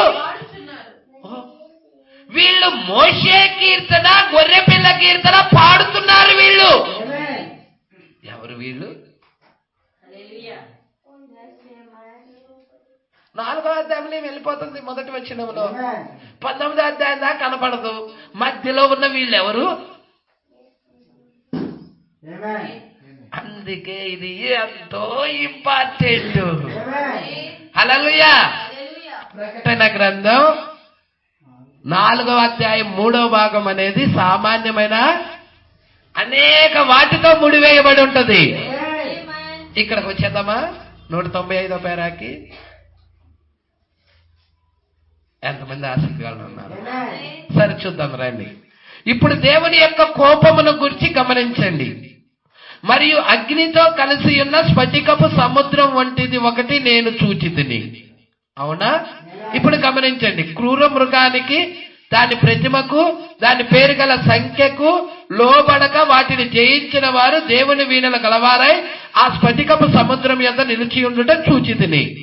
జనులందరూ వచ్చి నీ సన్నిధిని నమస్కారం చేసేదరని చెప్పుచు దేవుని దాసుడకు మోషే కీర్తన గొర్రె పిల్ల కీర్తన పాడుతూ ఉన్నారు వీళ్ళు. ఓ, మీరు దాన్ని చూస్తున్నారా? 196వ పేర.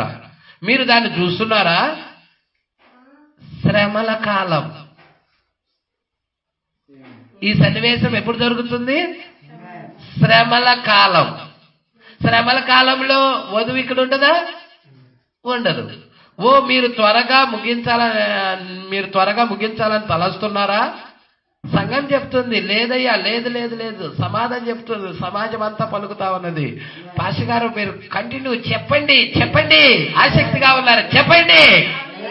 మరి ఇక్కడ ఉన్నారా? హల్లెలూయా.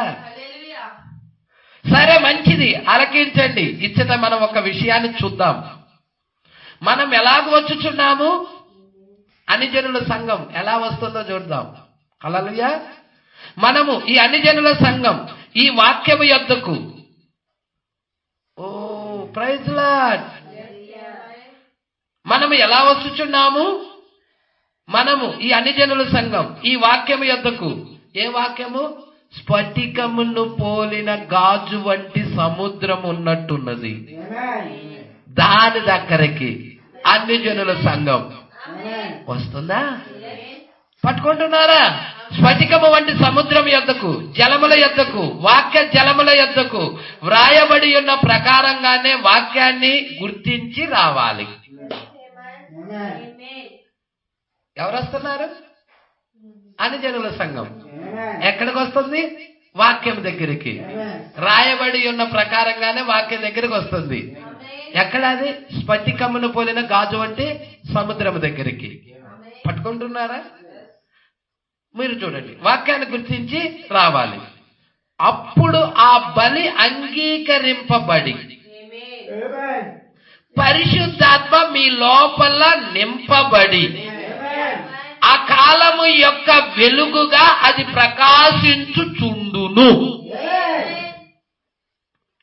హల్లెలూయా. ఇక్కడ మీకు పాత నిబంధన అర్థం అవ్వాలి. పాత నిబంధనలో మొట్టమొదటిగా ఏమున్నది? అక్కడ ఆవరణములో ఏమున్నదో చెప్పండి? ఇత్తడి గంగాళం. హల్లెలూయా. తర్వాత ఇత్తడి బలిపీఠం. తర్వాత పరిశుద్ధ స్థలం వచ్చేదనికే బంగారపు బలిపీఠం. Praise Lord. మీరు చూస్తున్నారా? ఇప్పుడు ఇత్తడి గంగాళమునికి యొక్క ప్రాముఖ్యత ఏమిటి? బలి అర్పణ అర్పించేబడే ముందు ఆ పశువు కడగబడాలి. ఇప్పుడు మనమేం చేస్తున్నాం? హల్లెలూయా. ఇప్పుడు ఆ యొక్క నీడది. నిజ రూపం ఎవరు? నిజ రూపం ఆ పశువు వాళ్ళు గొర్రెలు, మేకలు, ఎడ్లు రక్తాన్ని బలిగా అర్పించారు. హల్లెలూయా. పాప పరిహార బలిగా అర్పించారు వాళ్ళు. ఆ వేరుపరచు జలముల ద్వారాగా కడగబడి అర్పించారు వాళ్ళు. ఇప్పుడు ఆ అర్పణలన్నిటికీ ఆ జంతువుల యొక్క అన్ని కూడా నీడలై ఉన్నాయి. కొత్త నిబంధన వచ్చేదానికి ఎవరై ఉన్నారంటే ప్రభు అయిన యేసుక్రీస్తు అయి ఉన్నాడు. ఆ బలి అర్పణ ఆయనే అయి ఉన్నాడు. హల్లెలూయా. మరి ఆయన జలముల దగ్గరికి వెళ్ళాడు, కడగబడ్డాడు. బాప్తిజం ఇచ్చి యోహాను ద్వారాగా నీటిలో కడగబడ్డాడు. ఆయన బలి సిలువలో బలయ్యాడు. అంటున్నారా? హల్లెలూయా. బలి అయ్యాడా? బలి అర్పణ అయ్యాడా? ఇక్కడ మీరు చూడండి, మనకి అన్వయిస్తున్నాడు. ఇప్పుడు ఈ విషయాలు సంఘానికి ఎలా అన్వయించబడుతున్నాయో చూడండి. ఇప్పుడు మనము ఎలాగా వెళ్ళగలుగుతామయ్యా అంటే నీతీకరణ ద్వారా, శుద్ధీకరణ ద్వారా, పరిశుద్ధాత్మ బాప్తిసం ద్వారా. నీతీకరణ జరగాలి, శుద్ధీకరణ జరగాలి, పరిశుద్ధాత్మ బాప్తిసం జరగాలి. హల్లెలూయా. ఇప్పుడు నీతీకరణ జరిగిన తర్వాత ఆ వ్యక్తి ఎక్కడికి వెళ్తున్నాడు? శుద్ధీకరణలోనికి. తర్వాత పరిశుద్ధాత్మ బాప్తిజంలోనికి. ఆ తర్వాత అతడు ఆ యొక్క సింహాసనం దగ్గరికి, మనుష్య కుమారుడు పరిచర్య దగ్గరికి వెళ్తున్నాడు. ఇప్పుడు సంఘకాలాలు కూడా చూడండి. హల్లెలూయా. మార్టిన్ లూథర్ ఏ వర్తమానం తెచ్చాడు? మొట్టమొదటిగా నీతీకరణ. తర్వాత జాన్ వెస్లీ ఏ వర్తమానం తెచ్చారు? శుద్ధీకరణ. ఆ తర్వాత పెంతెకొస్తాళ్ళు ఏ వర్తమానం తెచ్చారు? వరముల పునరుద్ధరణ, అంటే పరిశుద్ధాత్మ బాప్తిజం. ఆ తర్వాత మనుష్య కుమారుని పరిచర్య. పట్టుకుంటున్నారా? ఇప్పుడు మన దగ్గరికి వచ్చేదానికే ఇప్పుడు మనము కూడా చూస్తున్నాం. 197 మనం ఎలాగ వచ్చుచున్నాము అంటున్నాడు. ఏ గుంపు ఇది? ఇది ఏ గుంపు? మనము ఎలాగూ వచ్చుచున్నాము. ఎవరు మాట్లాడుతున్నారు? విలియం మ్యారియం బ్రనాము. మనము అంటున్నాడు. ఆయనతో పాటు ఉన్న జనులందరూ కలిపి ఎలాగ వచ్చుచున్నాము అంటున్నాడు. హల్లెలూయా. ఎందుకు వాళ్ళని గుర్తులుగా పెట్టి నిజ రూపంలో ఉన్న ఈమెకి ఏం జరుగుతుందో చూపిస్తున్నాడు. ఇక్కడ చూడండి, మనం ఎలాగ వచ్చుచున్నాము? మనము ఈ అన్యజనుల సంఘము అంటున్నాడు బ్రాకెట్ లో. ప్రజల ఈ వాక్యము యొద్దకు. ప్రజల ఏంటి పాస్టర్ గారు? ఆ వేరుపరచు జలములనేవి వాక్యమా? వాక్యమై ఉన్నది. ఆ వాక్యము యొద్దకు, స్ఫటికము వంటి సముద్రము యొద్దకు. హల్లెలూయా. స్ఫటికము వంటి సముద్రము వద్దకు, ఆ వాక్యము యొద్దకు, ఆ జలముల యొద్దకు, ఆ వాక్య జలముల యొద్దకు. ఈరోజు వధువు రావాలా? రాకుండా ఎత్తబాటు లేదు. వాక్యము ద్వారా ఉదక స్నానం చేయబడుతుంది, కడగబడుతుంది. ప్రజల్లా పట్టుకుంటున్నారా? అంటున్నారు. చూడండి, ఆ జలముల యొద్దకు, వాక్య జలముల యొద్దకు వ్రాయబడి ఉన్న ప్రకారముగానే వాక్యాన్ని గుర్తించి రావాలి. హల్లెలూయా. పట్టుకుంటున్నారా? సంఘ శాఖను వదిలేసి వాక్యాన్ని గుర్తించి ఈ రాయబడిన వాక్యం దగ్గరికి రావాలి. అప్పుడు ఆ బలి అంగీకరించబడుతుంది. తర్వాత ఎక్కడికి వెళ్తుంది? పరిశుద్ధాత్మ మీ లోపల నింపబడుతుంది. పట్టుకుంటున్నారా? బలి అంగీకరించబడుతుంది, నీ ఆరాధన అంగీకరించబడుతుంది. ఆ వాక్యం దగ్గరికి వచ్చినప్పుడు నీ ఆరాధన అంగీకరించబడుతుంది. ఇక పరిశుద్ధాత్మ నీలో నింపబడుతుంది. ఆ కాలము యొక్క వెలుగుగా అది ప్రకాశిస్తా ఉంటది. ఇక్కడ ఉన్నాడు అనుకో, పౌలు గారి వెలుగు. ఈ రెండవ సంఘ కాలంలో ఉన్నామనుకో, ఐరేనియస్ ఏ వాక్యపు వెలుగు తీసుకొచ్చాడో ఆ వాక్యపు వెలుగు ద్వారా ప్రకాశించబడతా ఉంటది. ఇక్కడ మనము చివరి కాలంలో లవోదికయ కాలంలో ఉన్నాము కాబట్టి లవోదికయ కాలపు దూత ఒక వర్తమానం తీసుకొచ్చాడు. నా ప్రజలారా మీరు లవోదికయలో ఉండొద్దని లవోదికయ నుండి బయటికి తెచ్చే వర్తమానం తెచ్చాడు. ఆ బయటికి తీసుకొచ్చి ఎక్కడికి తీసుకెళ్తా ఉన్నాడు? ఆ శిరస్సు కిందకి, ఆ తలరాయి ప్రత్యక్షత కిందకి, ఆ 7 ముద్రల దగ్గరికి.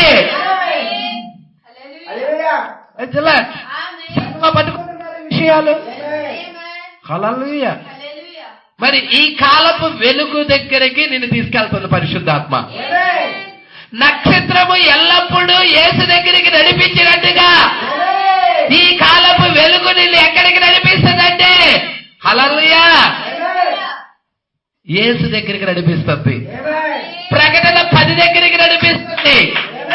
రాకడ దగ్గరికి నడిపిస్తుంది. 7 ఉరుముల దగ్గరికి నడిపిస్తుంది. అందుకే ఆ కాలము యొక్క వెలుగుగా అది ప్రకాశించును. దీని నుండి ఇక్కడ నుండి ఇక ఆ కాలపు వెలుగు దగ్గర నుండి అది పరిశుద్ధ స్థలము నుండి.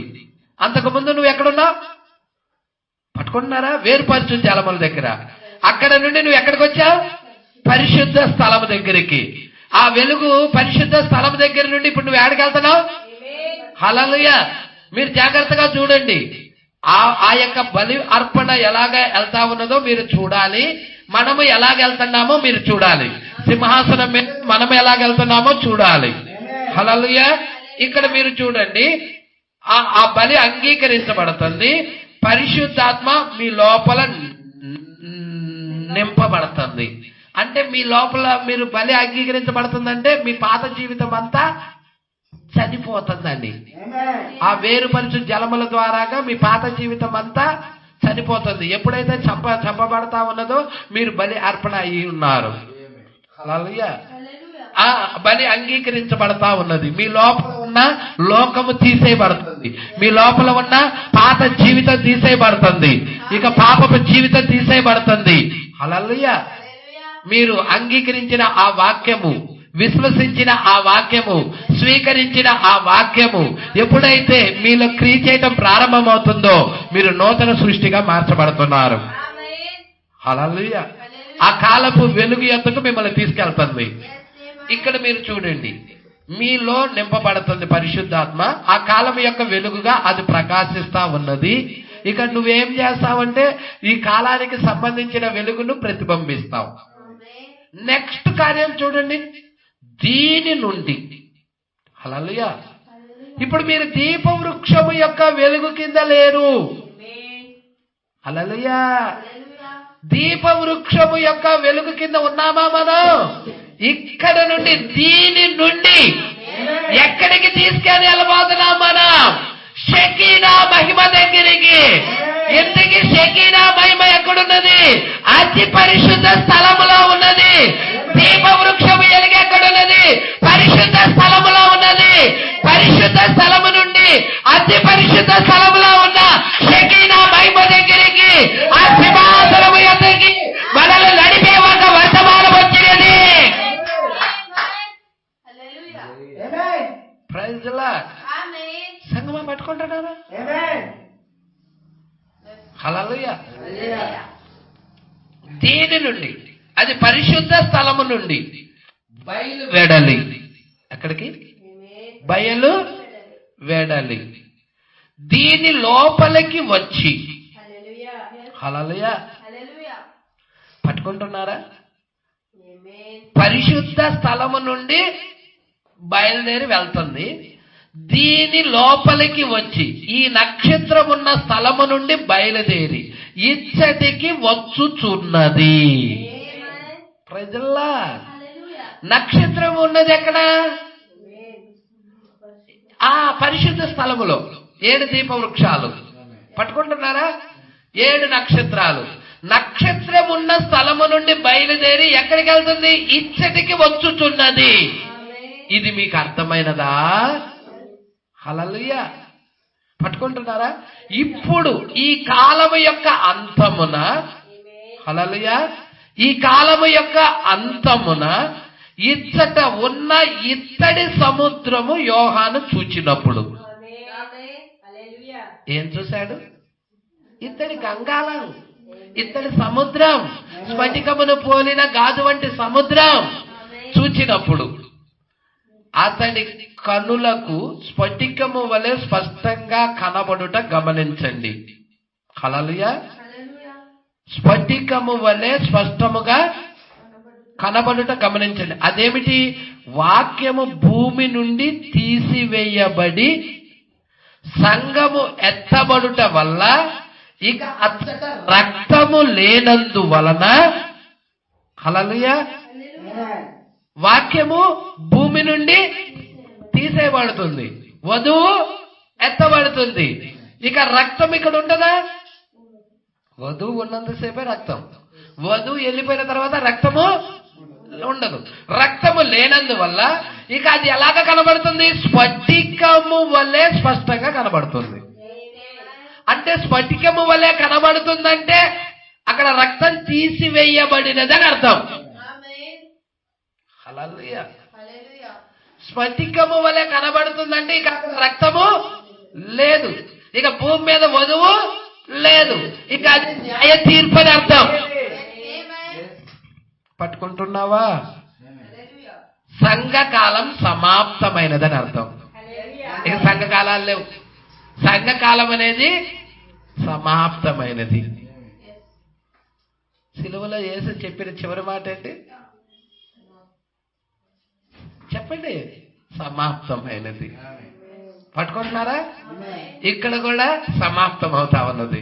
సంఘకాలం వదిలి ఎత్తబారతంతోనే సంఘకాలం సమాప్తం అవుతా ఉన్నది.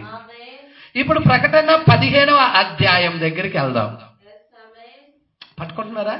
ఈ విషయాలు పట్టుకుంటున్నారా? ముగిస్తా నేను, జాగ్రత్త పడు. 15వ అధ్యాయం దగ్గరికి వెళ్దాం. శ్రమల కాలంలో శ్రమల గుండా వెళ్ళిన పరిశుద్ధులే శేషించిన స్త్రీ యొక్క సంతానం అవుతారు. హల్లెలూయా. శ్రమల కాలంలో ఏమంటున్నాడమ్మా? శ్రమల కాలంలో శ్రమల గుండా వెళ్ళిన పరిశుద్ధులే అంటే అది ఎన్నో ముద్ర? హల్లెలూయా. ఎన్నో ముద్ర? 6. పట్టుకుంటున్నారా? ప్రకటన 15వ అధ్యాయంలో 6వ ముద్ర శ్రమల కాలం. శ్రమల కాలం ఎప్పుడు? 6వ ముద్ర. హల్లెలూయా. 6వ ముద్ర అది మహాశ్రమలు అయి ఉన్నాయి. శ్రమల కాలంలో శ్రమల గుండా వెళ్ళిన పరిశుద్ధులే శేషించిన స్త్రీ యొక్క సంతానం అవుతున్నారు. నీకు ఎక్కడ కనబడతారు వీళ్ళు? ఇక్కడికి రండి.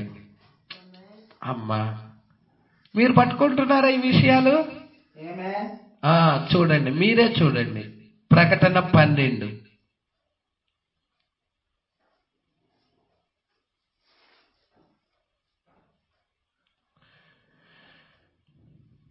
హల్లెలూయా.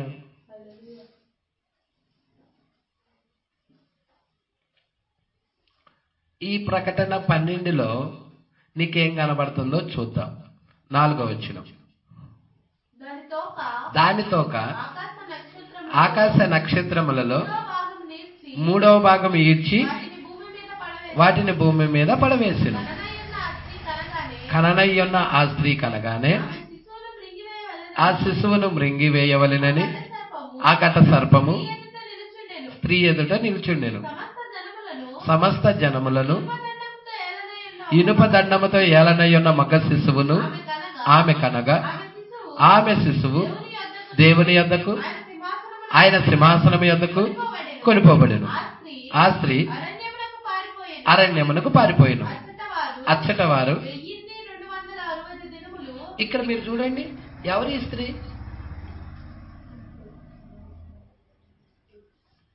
చాలా లోతైన విషయాలు, చాలా లోతైన సంఘటనలు. ఎవరి స్త్రీ? అసలు ప్రకటన 12 అప్పుడు మనం ఎక్కడున్నాం?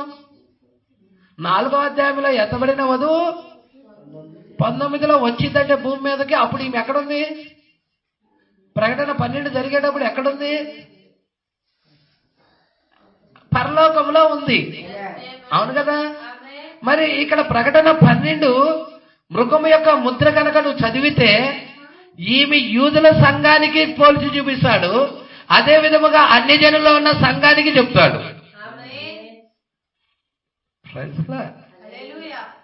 ఆ స్త్రీ ఎవరో కాదు, 12 నక్షత్రాల కిరీటాన్ని పట్టుకొని ఉన్నది. ఆమె పాదాల కింద చంద్రుడు, ఆమె సూర్యుని ధరించుకొని ఉన్నది, ఆ నీతి సూర్యుని ధరించుకొని ఉన్నది. ప్రజల ఆ స్త్రీని ఆ స్త్రీ ఇక్కడ మీరు చూస్తే ఒక మగ శిశువుకి జన్మనిస్తా ఉన్నది. హల్లెలూయా. అది యూదుల సంఘమై ఉన్నది, యూదుల సంఘమై ఉన్నది. అంతేకాదు ఆ మగ శిశువుకి జన్మనిచ్చేది యూదుల సంఘమే కాదు, ఇటు అన్ని జనుల సంఘము కూడా అయి ఉన్నది. హల్లెలూయా. ఇప్పుడు ఆ స్త్రీ ఆ శిశువును మింగాలని చూసినది ఎవరు? ఆ ఘట సర్పం. ఆ శిశువు ఎవరో కాదు, ప్రభు అయిన యేసుక్రీస్తు. ఆయన సింహాసనం మీదకు కొనిపోబడ్డాడు. దేవుడు సింహాసనం దగ్గరికి తీసుకొని వెళ్ళిపడ్డాడు. కుడిపార్శ్వం దగ్గరికి వెళ్ళాడు కదా. చనిపోయి సిలువ వేయబడి 3వ దినమున తిరిగి లేచి 40 రోజులు భూమి మీద సంచరించి ఆరోహణమై వెళ్ళిపోయాడు. సింహాసనం దగ్గరికి కొనిపోబడ్డాడు. ప్రజల ఆ మగ శిశువు పట్టుకుంటున్నారా? ఇవన్నీ దానిలో వివరించుకుంటా వస్తా. ఇప్పుడు ఆ స్త్రీకి ఏం జరుగుతుందో చూస్తున్నాడు. ఇక్కడ అంటున్నాడు, సమస్త జనులు 5వ వచనం, సమస్త జనులు ఇనుపదండముతో ఏలనై ఉన్న ఒక మగ శిశువు ఆమె కనగా ఆమె శిశువు దేవుని యొద్దకు సింహాసనం యొద్దకు కొనిపోబడెను. ఇప్పుడు ఆ కనిన ఆ స్త్రీ అరణ్యానికి పారిపోయింది. ఆ స్త్రీ ఎక్కడికి వెళ్ళింది? ఇప్పుడు ఆ స్త్రీని పోషించడానికి దేవుడు ఒక స్థలాన్ని సిద్ధపరిచాడు. ఎన్ని దినాల వరకు పోషించబడుతుంది? 1260 దినాలు. 1260 దినాలు అంటే 3.5 సంవత్సరాలు. అంటే 3.5 సంవత్సరాలు మోషే ఏలియాల యొక్క వర్తమానం ద్వారా ఆ స్త్రీ పోషించబడుతుంది. వాక్యము ద్వారా పోషించబడతా ఉన్నది. ఆమెకు ఒక స్థలం సిద్ధపరచబడి ఉన్నది. ఈ రోజు మనకు కూడా ఒక స్థలం సిద్ధపరచబడిందా? మనం కూడా పోషించబడుతున్నామా? ఇది అన్ని జనుల సంఘము కూడా పోషించబడుతుందా? 7వ దూత యొక్క వర్తమానం ద్వారా పోషించబడతా ఉన్నదా? హల్లెలూయా. ఇంకొంచెం కిందకు చూద్దాం. మీరందరూ జాగ్రత్తగా పట్టుకోండి. అమ్మ 12 దగ్గరికి వద్దామా? అందుచేత పరలోక నివాసులారా ఉత్సహించుడి. భూమి సముద్రమా మీకు శ్రమ. అపవాది తనకు సమయము కొంచెమేనని తెలుసుకొని బహు క్రోధము గలవాడై మీ వద్దకు దిగి వచ్చి ఉన్నాడని చెప్పాను. ఆ ఘట సర్పము తాను భూమి మీద పడద్రోయబడుట చూచి ఆ మగ శిశువును కనిన స్త్రీని హింసించెను. పట్టుకుంటున్నారా? ఆ ఏ మగ శిశువునైతే ఆమె కన్నదో ఆ స్త్రీని హింసిస్తా ఉన్నది. ఇంకొంచెం ముందు చూద్దామా? అందువల్ల ఆమె అరణ్యంలో ఉన్న తన చోటికి ఎగురినట్లు గొప్ప పక్షిరాజు రెక్కలు 2 ఆమెకు ఇయ్యబడెను. Oh glory, praise lord. మీకు 7వ బోర కనపడాలి. 7వ బోర కింద ఉన్న సంఘం కనపడాలి. ఆ 1,44,000 మంది సంఘం మీకు కనపడాలి. వారు మాత్రమే కాదు, 7వ బోర కింద ఏం జరుగుతున్నదో 7వ ముద్ర కింద అన్ని జనుల్లో ఉన్న వధువుకి ఆ కార్యాలు జరగటం కూడా చూడాలి. నీకు కూడా పక్షిరాజు రెక్కలు ఇవ్వబడ్డాయా? 2 పక్షిరాజు రెక్కలు ఇవ్వబడ్డాయా? హల్లెలూయా. ఇంకా ఏమంటున్నాడు? సర్ప ముఖమును చూడకుండా ఆమెకు ఒక కాలములు అర్ధకాలము ఆ ఘట సర్పము యొక్క ముఖాన్ని చూడకుండా. ఈరోజు వధువు కూడా సంఘశాఖ యొక్క బోధన చూడకుండా ఈ రోజు వధువు కూడా ఒక వర్తమానం పోషించబడటానికి ఒక ఆహారం ఉండదా? Glory! Praise the Lord! దేవుడికి మహిమ కలుగును గాక. ఆ సర్ప ముఖాన్ని చూడకుండా ఉన్నది. వాళ్ళకి కాలము అంటే 1 సంవత్సరం, కాలములు అంటే 2 సంవత్సరాలు, అర్ధకాలం అంటే 1/2 సంవత్సరం, 3.5 సంవత్సరాలు పోషించబడటానికి ఒక వర్తమానం ఉన్నట్టయితే, 7వ బోర కింద యూదులకు ఒక వర్తమానం ఉన్నట్టయితే, ముందుగానే 7వ ముద్ర కింద అన్ని జనుల్లో ఉన్న సంఘానికి కూడా ఒక వర్తమానం ఉందా?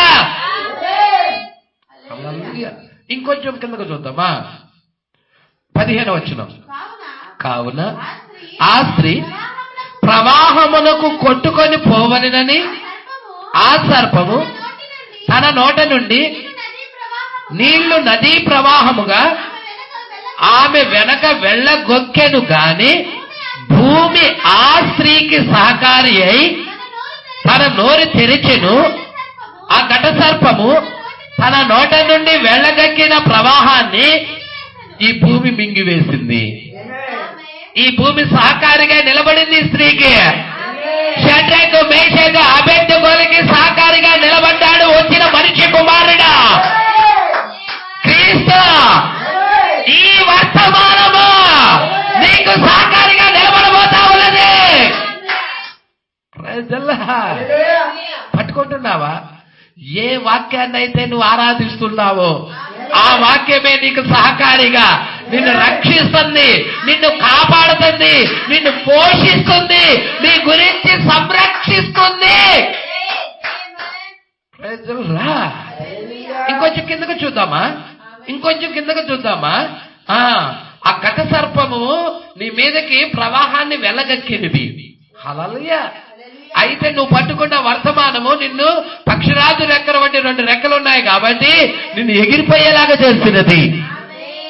ఇంకొంచెం కిందకు చూద్దాము. తన నోట నుండి ప్రవాహాన్ని వెళ్ళగొక్కెను, వెళ్ళగొక్కిన ప్రవాహాన్ని మృంగివేసినది ఆ భూమి. 17వ వచనం. అందుచేత ఆ ఘట సర్పము ఆగ్రహము తెచ్చుకొని దేవుని ఆజ్ఞలు గైకొనుచు యేసుని గూర్చిన సాక్ష్యం ఇచ్చుచున్న వారైనా ఆమె సంతానములో శేషించిన వారితో యుద్ధము చేయుటకై బయలు వెడలి. హల్లెలూయా. యుద్ధము చేయడానికి సముద్ర తీరాన నిలిచినది. ఎవరు? ఘట సర్పం. శేషించిన వారితో. పట్టుకుంటున్నారా? ఇక్కడికి మీరు రాండి, జాగ్రత్తగా మీరు రాండి. హల్లెలూయా. ఇక్కడ ఏమంటున్నాడు? స్త్రీ యొక్క సంతానం. ఆ పరిశుద్ధులే శేషించిన స్త్రీ యొక్క సంతానం. ఈ శేషించిన స్త్రీ యొక్క సంతానముతో యుద్ధం చేస్తానికి నిలబడింది. మరి ఈమె పక్షాన ఎవరు నిలబడుతున్నారు? మీకు జకర్యా 14కి వెళ్ళాలి. సరే, నెక్స్ట్ వారం చూద్దాం. చాలా లోతైన విషయాలు. ఆసక్తిగా ఉందా? మీరు జకర్యా 14 చదివి రావాలనుకుంటున్నాను. నెక్స్ట్ వారం మీరు వచ్చేటప్పుడు జకర్యా గ్రంథం 14వ అధ్యాయం చదవండి, ప్రకటన గ్రంథం 12వ అధ్యాయం పూర్తిగా చదవండి. ఈ విషయాల్లో నుండి ప్రవక్త మనతో మాట్లాడతాడు. ప్రవక్త వర్తమానాల్లో నుండి ఈ సంగతులన్నీ మనం చూద్దాం. దేవుడికి మహిమ కలుగును గాక. దేవుడి మాటలు దీవించి ఆశీర్వదించును గాక.